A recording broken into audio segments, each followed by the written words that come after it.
Oi, gente, aqui é a Gisele e eu resolvi trazer um vídeo um pouco diferente. Normalmente eu comento com vocês os livros que eu já li, falo se eu recomendo ou não, ou até mesmo livros que eu quero ler. Mas no vídeo de hoje eu decidi olhar para as minhas estantes e selecionar os livros que eu considero mais desafiadores, ou seja, os livros que eu ainda não li e que eu tenho essa trava, sabe? Quando eu penso em ler, eu fico imaginando que talvez ainda não seja o momento, que eu ainda não tenha maturidade literária, digamos assim, o suficiente para compreender esse livro.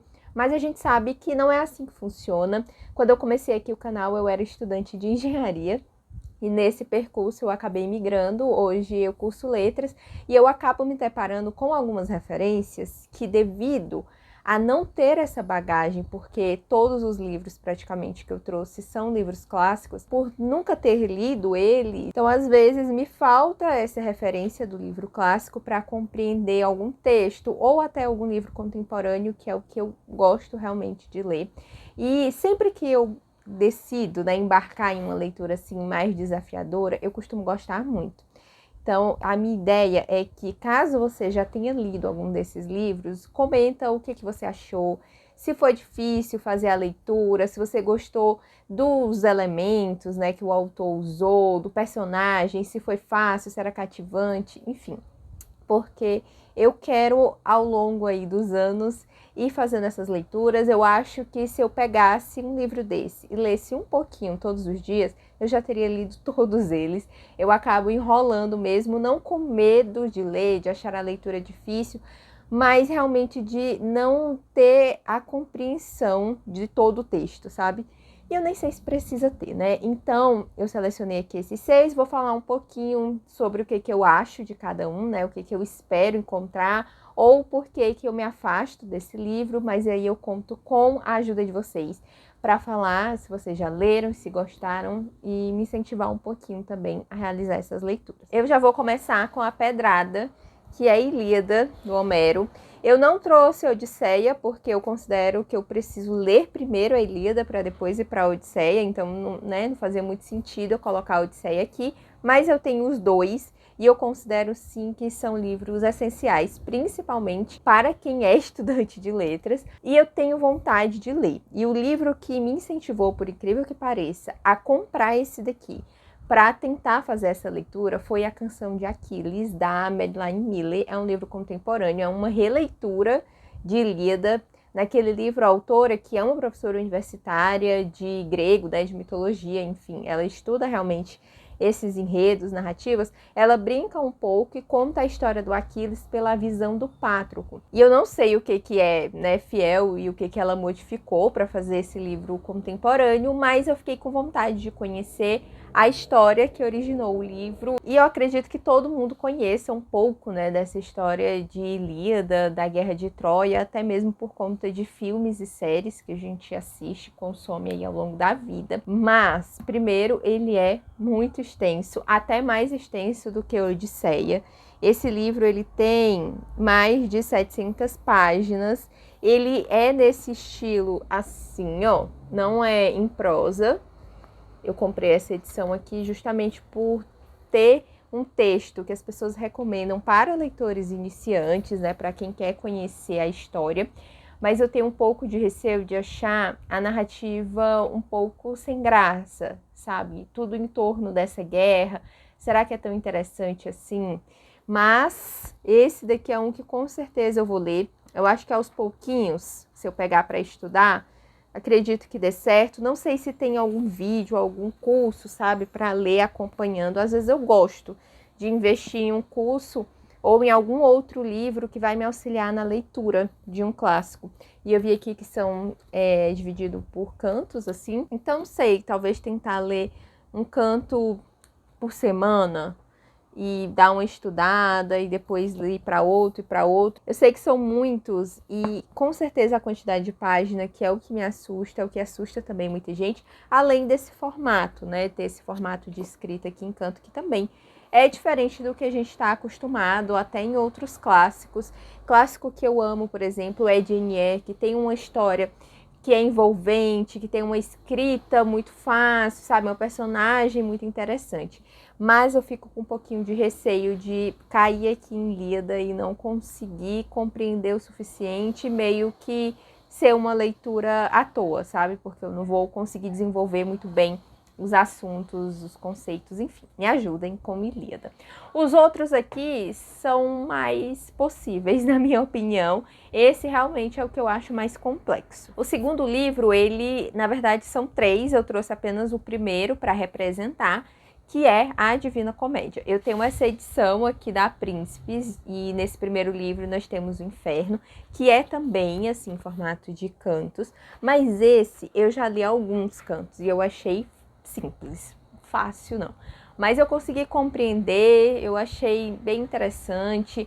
Eu fiz uma pesquisa não, eu fiz um trabalho acadêmico, né? Não chegou a ser uma pesquisa, assim, não se desenvolveu, que relacionava o Inferno com Helena de Machado de Assis. Então, para fazer essa relação, eu li alguns cantos, né? Eu não fui até o final desse daqui, é tanto que eu não marquei onde eu parei, porque eu fiz a leitura mesmo pensando nesse ensaio, então eu estava procurando algo específico que eu queria relacionar com o tema de Helena do Machado de Assis. Mas aí eu pretendo voltar, né, e desde o início, ler um pouquinho por pouquinho, e eu tenho os 3, porque essa edição da Príncipes vem juntos, é uma edição super barata. Esse daqui tem a tradução do José Pedro Xavier Pinheiro, e Ilíada, da Penguin, tem a tradução do Frederico Lourenço. Esse daqui eu comprei realmente a edição por recomendação. Já esse aqui da Príncipes, eu não sei se essa tradução se é muito recomendada ou se seria melhor eu investir em alguma outra edição. Eu não sei italiano, então também não adianta me recomendar alguma edição bilíngue, porque, né, não irei fazer tanto proveito assim do texto em italiano, mas eu gostei. E eu encontrei também alguns vídeos em inglês de uma moça, eu vou deixar o perfil dela, mas é em inglês, que ela estudou italiano no ensino médio. Ela fez na Itália, pelo que eu entendi, ela é norte-americana, mas ela fez ensino médio na Itália, e lá eles estudam a Divina Comédia no ensino médio. E ela fez mestrado, enfim, e ela estuda o autor, né, o Dante. Então ela fez alguns vídeos que eram um curso pago, e daí ela meio que pausou esse curso e pegou os vídeos que ela já tinha e colocou no YouTube. Então, cada vídeo ela analisa um canto, eu acho que é um canto daqui. É inglês, para quem entender, é super bacana, mas ela pausou o projeto, ela tem só alguns. Mas eu achei bem interessante porque ela traz outros elementos, já que ela estuda o autor, então ela consegue trazer algumas referências, algumas pesquisas que eu gostei bastante.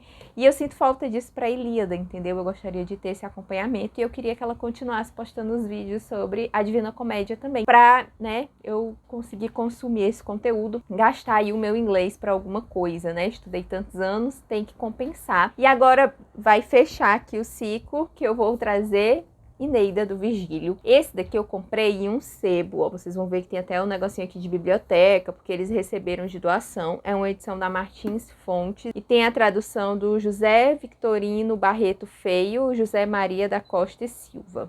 São 2 tradutores. Esse livro, gente, ele foi tão baratinho lá no sebo. Eu comprei por R$28, mais um desconto de 30%, porque na época estava assim. Eu comprei porque tem relação com a Divina Comédia. O Virgílio, ele era o autor favorito do Dante, então ele acompanha o Dante aqui, personagem, nessa travessia aqui entre os 3 planos, né? Inferno, purgatório e paraíso.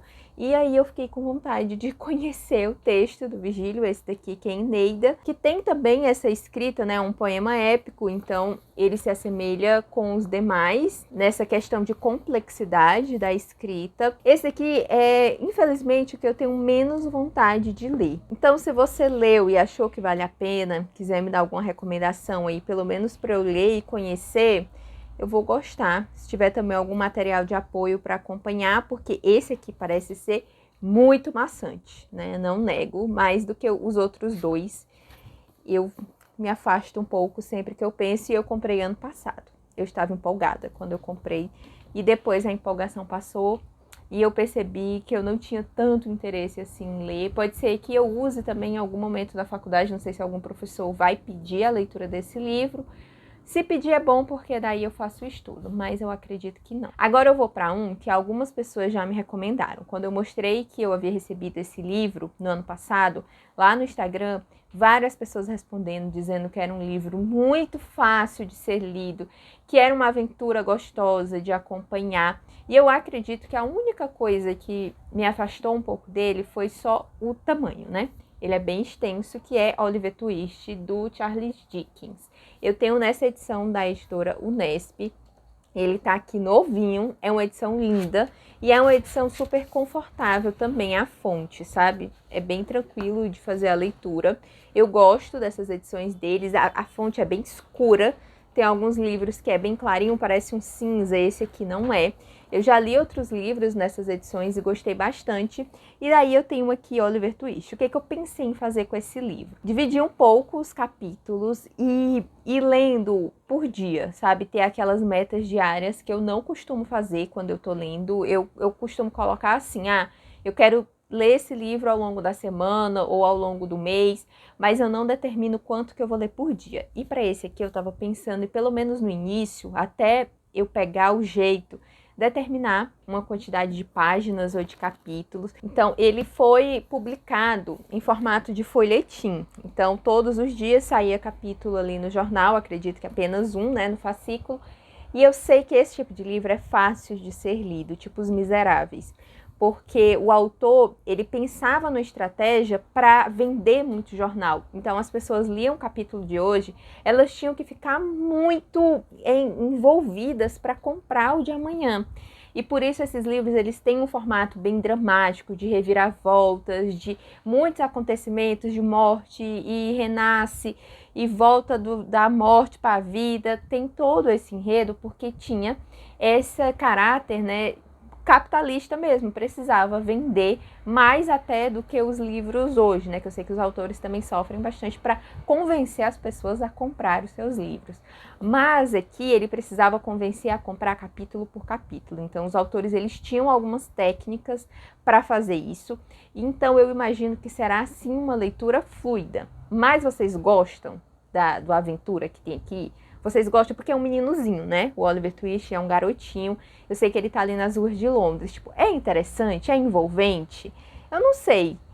Os Miseráveis eu acho super envolvente e não terminei. Mas agora eu comprei o e-book e eu vou terminar. Tanto que eu nem trouxe Os Miseráveis porque eu gosto muito do enredo e tudo. Eu acho realmente bem tranquilo de ler. Mas e esse aqui, né? Então, me contem. O próximo que eu tenho aqui, ninguém me recomendou essa leitura. Eu recebi ele também em parceria com a Unesp. Eu acabei de falar do autor, que é o Victor Hugo, mas Os Miseráveis eu considero um livro dele super tranquilo. E eu já li o Corcunda de Notre Dame, por exemplo, e não é. Eu acho o Corcunda de Notre Dame, sim, um livro complicado para você conseguir ficar ali investido o suficiente para terminar aquela leitura, porque o personagem principal é a catedral, não é nenhuma das pessoas que estão ali. Então ele descreve muito a arquitetura, ele descreve as ruas, ele descreve muito mesmo assim, essa parte arquitetônica. E eu gostei muito do Corcunda de Notre Dame, mas eu achei Os Miseráveis mais fácil, por exemplo, né? Tem mais personagens, tem mais aventuras. E eu recebi Os Trabalhadores do Mar, do Victor Hugo, nessa edição também muito bonita, tão extenso quanto o Charles Dickens, ó. E esse daqui eu nem sei muito bem sobre o que se trata. E é um livro que eu conheci porque a primeira tradução dele para o português foi do Machado de Assis. Não é essa tradução que eu tenho aqui em mão. O Machado de Assis, ele era autodidata. Então, ele nunca estudou francês, mas ele traduziu Os Trabalhadores do Mar do francês para o português. Eu queria muito ter acesso a essa tradução dele para entender, eu não sei se está em alguma editora. E aqui a tradução é do Jorge Colli, o Colli. E eu acredito que seja uma boa tradução, porque a editora Unesp, ela tem um cuidado muito grande nas edições, né? Tanto na parte física como no conteúdo também. Ele geralmente tem algum texto aqui antes, um texto mais curto de apresentação, para, né, o leitor ali se ambientar um pouco. Mas, gente, não faço a mínima ideia. Diz aqui que ele está sozinho em um singelo barco, Gilead se lança ao mar. Determinado a encontrar o navio naufragado e obter a mão da donzela prometida, ele será obrigado a se bater com toda sorte de dificuldades que o destino parece caprichosamente interpor entre ele e a sua amada. Bem folhetinesco também, imagino que tenha sido mais um livro publicado nesses fascículos. Humano em uma missão com ares mitológicos, Gillian se inscreve entre os grandes personagens do mestre francês. Então, e aí? Quem já leu Os Trabalhadores do Mar? Vale a pena? Tipo, é um livro que ele é extenso, mas a jornada compensa, porque eu não sou aquela pessoa que o final do livro tem que ser perfeito. Eu gosto de que todo livro seja bom. Então, que tenha desenvolvimento, que tenha aventuras, que tenha uma linguagem ali interessante. Não adianta só o final ser legal, tá? Eu gosto que toda a experiência compense, né? Porque eu vou passar, o quê? Meses investida num livro desse? Então, eu preciso ser recompensada ali todos os dias para no dia seguinte eu querer ler mais um pouco. Esse aqui eu acho que pouquíssimas pessoas irão conhecer para me ajudar, mas se alguém conhecer, me ajude. E agora o último, surpreendendo a todos, é um livro da minha autora favorita. Eu sempre digo que a Virginia Woolf é a minha autora favorita e ela é, mas eu nunca li muitos livros dela, né? Meu contraditório. Eu já li alguns textos de não ficção e já li 3 romances. Mas esse, com certeza, é o mais desafiador, que é As Ondas. Pelas pesquisas que eu já fiz, esse daqui é o romance mais ensaístico da autora. Então, se eu já acho Mrs. Dalloway e, enfim, Orlando, já li o Quarto de Jacob também, livros complexos e, ao mesmo tempo, por exemplo, Virginia Woolf, para mim, é uma autora que ela tem essa complexidade, mas o final do livro dela não são finais marcantes, eles não são o objetivo do leitor, né? Não é chegar até o final, mas fazer essa viagem junto com ela e com os personagens. Então, se eu já acho os outros bem experimentais, então imagina esse que é realmente considerado o mais experimental dela. Eu não sei se eu vou para outros antes, porque eu tenho o Alfarol, por exemplo, que eu nunca li, tenho ali guardado, tenho A Viagem, enfim, eu tenho vários livros dela, mas esse daqui, ele sempre me chama.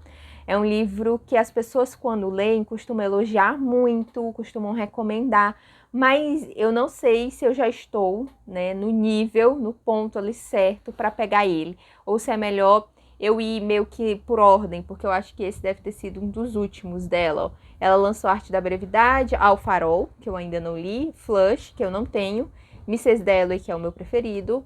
Aí tem outros aqui, o Quarto de Jacob, que eu não sei, não tenho certeza se eu concluí o Quarto de Jacob.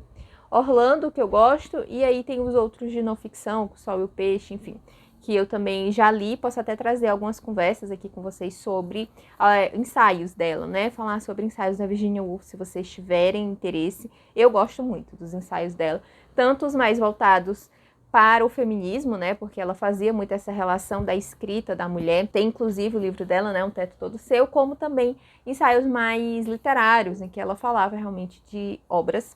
Eu estou lendo os diários dela, o livro 1, eu realmente me sinto confortável com a autora, eu só não sei se eu estou no momento de pegar As Ondas, e eu gostaria muito que alguém que já leu falasse para mim como é, sabe, a experiência, enfim, se dá certo, assim, sabe? Tipo, pode ser o primeiro livro. Eu posso recomendar isso aqui para uma pessoa que nunca leu a autora? E é mais ou menos isso que eu queria saber, porque eu tenho realmente... Sabe, eu não gosto de precisar reler os livros porque eu não entendi, porque eu não peguei a ideia. Eu gosto de ler e ser capaz de entender e falar sobre o livro, e recomendar, e fazer anotações, e pensar em alguma pesquisa que envolva esse livro. Eu gosto de, na primeira leitura, já conseguir ter as minhas próprias ideias. Eu acho que eu consegui, né, me fazer entender. Inclusive, essa edição é muito bonita, ela tem essa sobrecapa e essa capa dura. Eu tenho algumas dessa editora e outros livros da Virginia em outra, né, com outra editora. Mas eu realmente leio ela aos pouquinhos, porque eu não quero esgotar todos os livros que ela deixou. Eu gosto sempre de ter algo novo dela me esperando. E, gente, é isso. Esses foram os 6 livros que eu separei aqui para conversar com vocês. Eu quis trazer essa conversa um pouco mais honesta, falando também das minhas dificuldades ou das minhas noias aqui com os livros. Principalmente ler para falar sobre eles, né, na internet é um pouco desafiador, porque as pessoas que estudam um livro ou que são muito fãs, eles esperam que você faça uma tese de doutorado e venha explicar aqui nos vídeos, e não é bem a ideia aqui do canal. Eu gosto de compartilhar a minha experiência, as minhas dificuldades, como foi, dar algumas ideias, algumas interpretações, e eu espero que vocês gostem desse estilo. Mas é isso, me conta também se tu tem algum livro que tu considera desafiador e que tá te esperando aí na tua estante. Eu agradeço muito por ter assistido até aqui e eu espero encontrar vocês no próximo vídeo.